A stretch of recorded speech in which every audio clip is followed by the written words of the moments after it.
Formalism एक ऐसी literary theory है जिसकी मदद से हम टेक्स्ट को अंडरस्टैंड करते हैं, समझते हैं। टेक्स्ट को समझने से हरगिज़ मुराद ये नहीं है कि टेक्स्ट में कहानी क्या है, स्टोरी क्या है, राइटर का बैकग्राउंड क्या है, राइटर का माशी, समाजी, नफ्सियाती या फिर हिस्टोरिकल बैकग्राउंड क्या है। इससे फॉर्मलिज्म का कोई लेना देना नहीं है। तो फॉर्मलिज्म का काम क्या है? फॉर्मलिज्म का काम टेक्स्ट में क्या क्या है। अब टेक्स्ट में क्या क्या से क्या मुराद है? फॉर एग्जांपल आप ड्रामा, नॉवेल या फिर पोइट्री, प्रोज पढ़ते हैं तो इस पोइट्री, प्रोज, ड्रामा का स्ट्रक्चर ऑफ टेक्स्ट क्या है?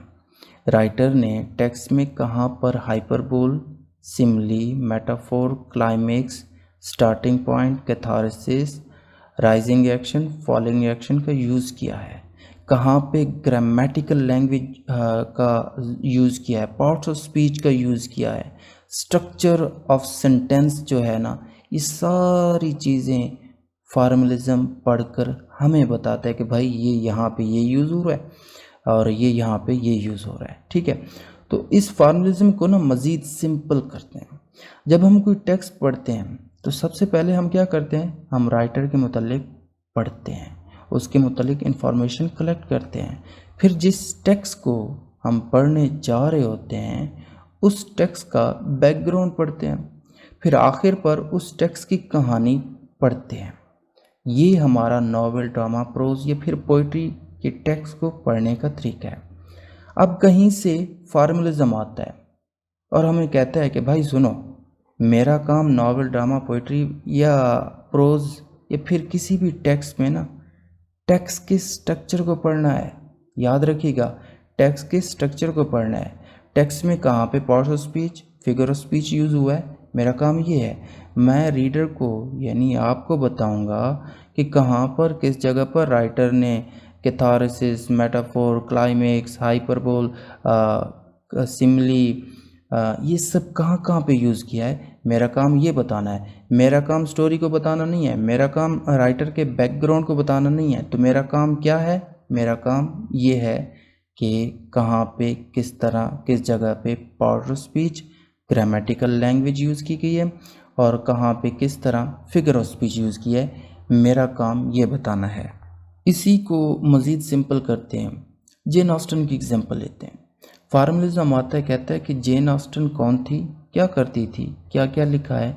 मेरा काम ना भाई इस राइटर के मुतालिक इन्फॉर्मेशन कलेक्ट करना बिल्कुल भी नहीं है। मुझे नहीं जानना कि ये राइटर कौन है, मुझे ये बिल्कुल नहीं जानना कि इसकी बैकग्राउंड क्या है इस राइटर का, और ना ही जेन ऑस्टन के नॉवेल्स की स्टोरीज़ में कैरेक्टर्स क्या कर रहे हैं, क्या खा रहे हैं, किस से लड़ रहे हैं, कहाँ जा रहे हैं। मेरा इन सब से कोई लेना देना नहीं है। मेरा गर्ज सिर्फ जेन ऑस्टन के नॉवेल्स के जितने भी टेक्स्ट हैं उनका स्ट्रक्चर जानना है, उनका ग्रामेटिकल एनालिसिस करना है, उनके मुतालिक फिगर ऑफ स्पीच जानना है कि कहाँ पे फिगर ऑफ स्पीच यूज़ हो रहा है। फॉर एग्जांपल ये जो टेक्स्ट है प्राइड एंड प्रेजुडिस में, अगर आप पढ़ेंगे तो इसका तर्जुमे ट्रांसलेशन मेथड यूज़ करके इसको जानने की कोशिश करेंगे, इन्फॉर्मेशन कलेक्ट करने की कोशिश करेंगे। ये जो स्पेसिफिकली मैंने टेक्स्ट दिया है आपको, तो आपका काम ये है। लेकिन फॉर्मलिज्म यहाँ पर किसी हीरो की तरह एंट्री लेकर गएगा कि इस टेक्स्ट में कहाँ पर, किस जगह पर फिगर ऑफ स्पीच इस्तेमाल हो रहा है या फिर कौन कौन सी जगह पर कौन कौन सा पार्ट ऑफ स्पीच इस्तेमाल हो रहा है।